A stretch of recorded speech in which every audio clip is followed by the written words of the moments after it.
like light. Now, if you have a migraine, you don't want light.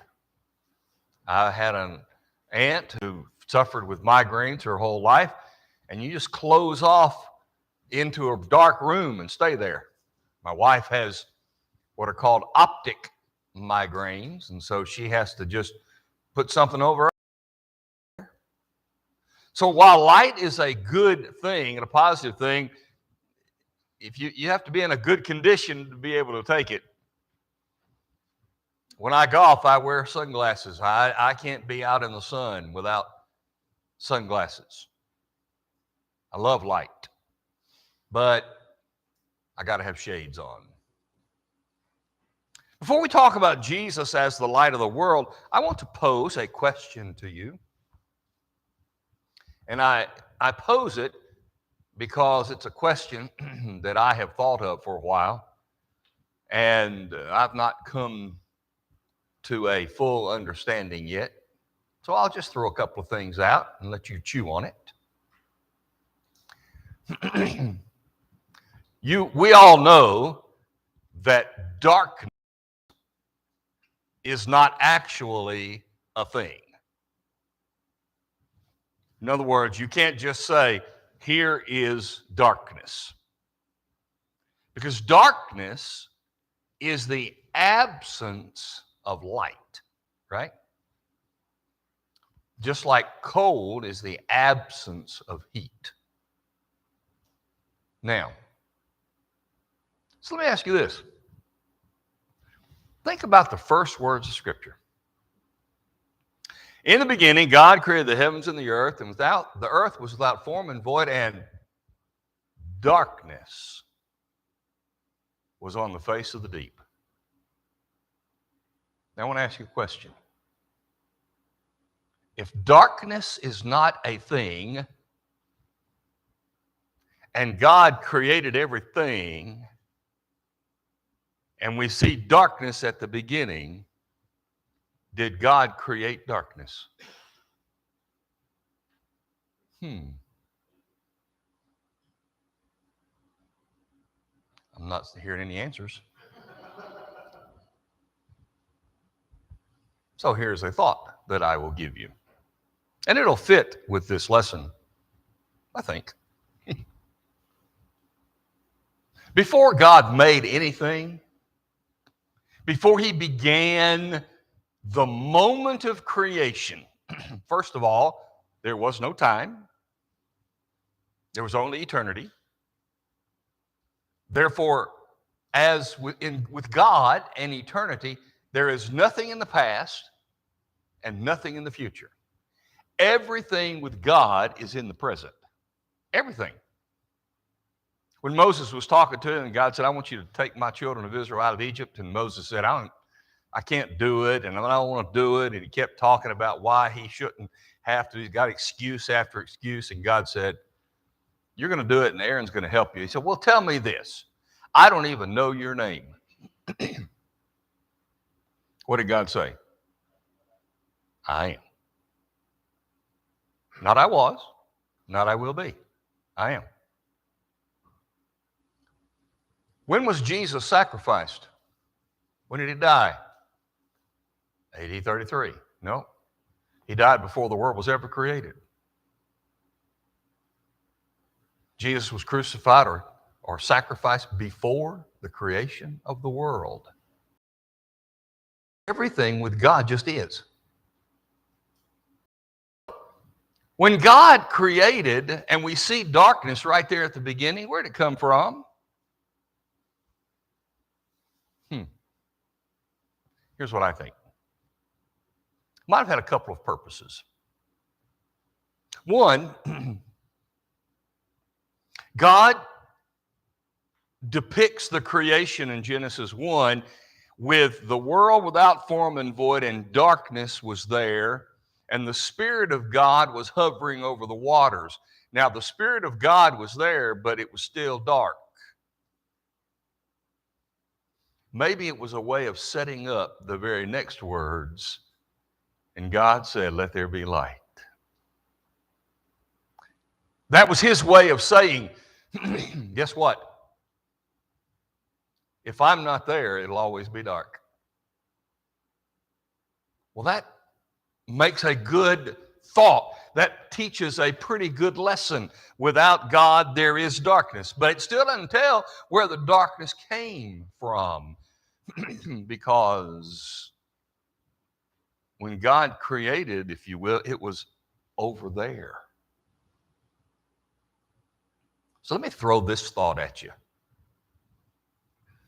Before God created, according to Revelation 12,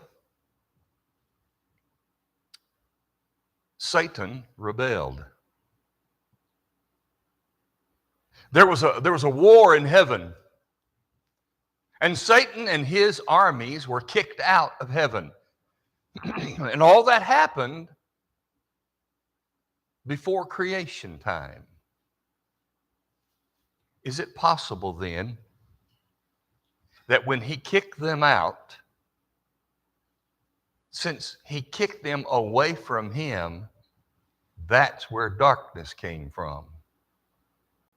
When he kicked them out, God withdrew himself from them. Darkness is the absence of light. Over there.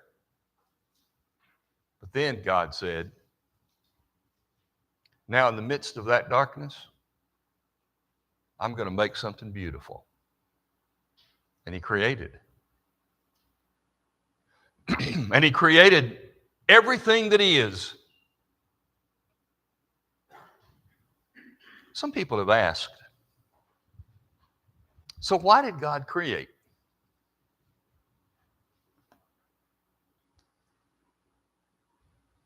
Why did God even choose to create? Just leave it alone. Just exist. Because when you created and then there's darkness over there and there's Satan over there and you made this world and Satan is called the king or the prince of the darkness of this world, right? Why'd you do that?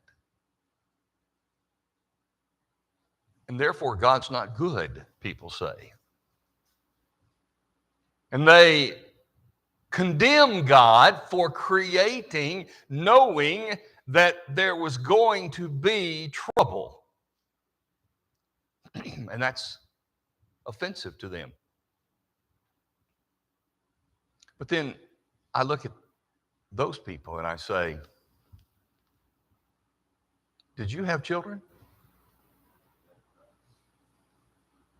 If you had children, didn't you know that they were going to be brought into a world that's not good? Didn't you know that someday you would have to put a Band-Aid on them because they got hurt? Didn't you know that you'd have to take them to the doctor because they had a broken bone or because of this, that, or the other? Didn't you know when you decided to have children?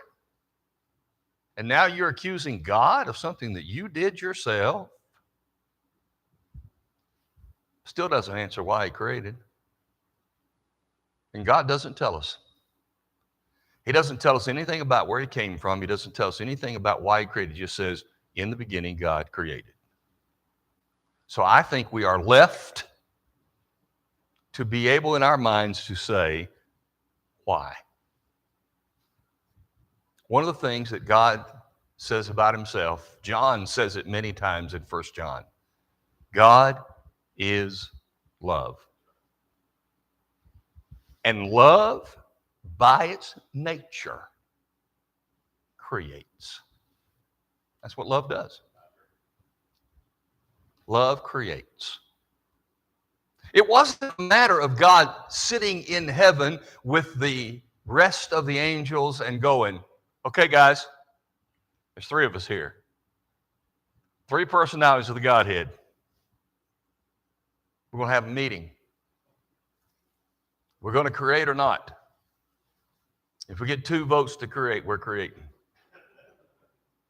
Because that's the majority. We know that didn't happen. I don't think it was a matter of God sitting up there and deciding, I'm going to create or I'm not. I think it was just what God does because of who he is. And because of his love, he creates. And where did he create? He created in the midst of the darkness from which he withdrew himself when he cast Satan over there. And his creation in the midst of that was him putting himself back in through his creation of each human in the spark of himself in their lives. Every person bears the image of God. And as long as that is true, God is in us.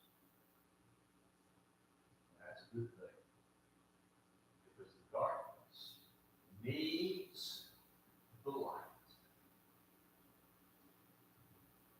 Now, we think about Jesus, the light of the world. You're going to get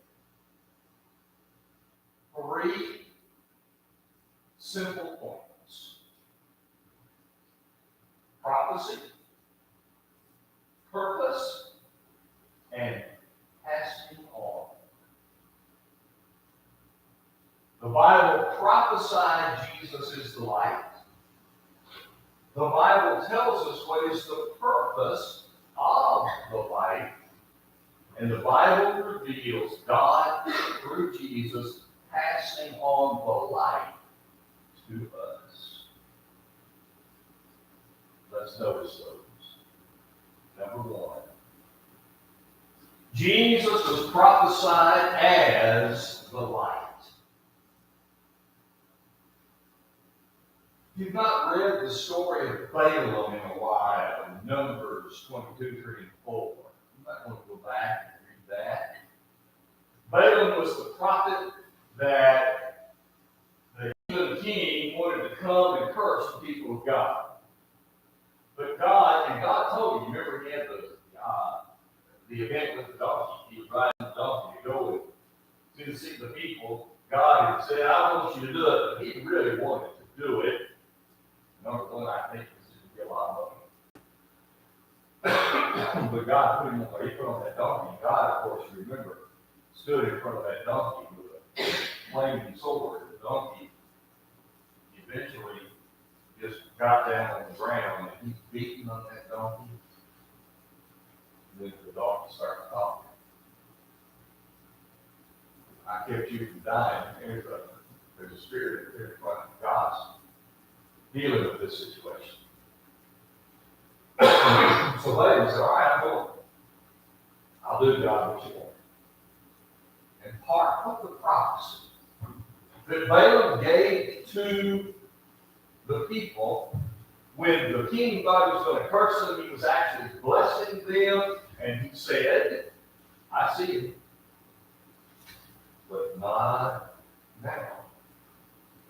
I behold him, but not near. A star will come out of Jacob, and a scepter will rise out of Israel to destroy Moab and those who cause tumult. Numbers 24:17.